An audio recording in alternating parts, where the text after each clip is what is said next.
Let's take a look at how investment markets have done over the last financial year.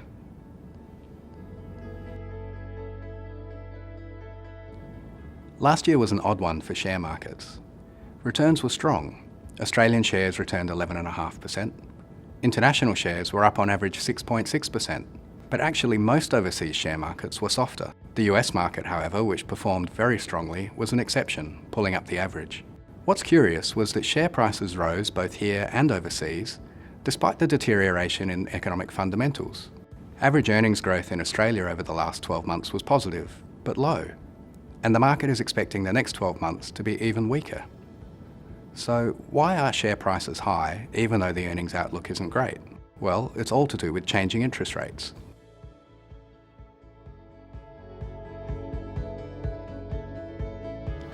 From July to December last year, central banks were raising interest rates in response to above-average growth. But this had a greater impact than expected.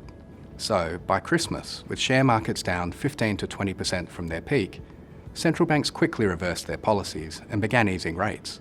Australia's Reserve Bank followed suit, cutting rates by 0.25% in both June and July, taking the cash rate to a record low of just 1%. This has been a great environment for defensive assets like Australian bonds, which returned 9.5% for the year. It's surprising just how well shares have performed over this period. Perhaps investors are comfortable that central banks will turn economic growth around, or they feel they have to chase returns in other types of assets. Either way, we've seen a strange combination of bad economic news translating into higher share prices.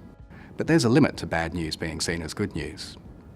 We've already seen that tensions around trade and geopolitics can cause volatility, so it's pretty clear that the share market doesn't think a trade war is good news.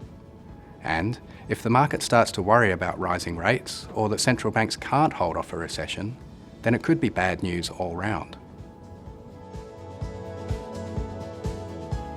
If you're approaching retirement or you're on a pension, having a plan to manage market volatility is part of retiring well.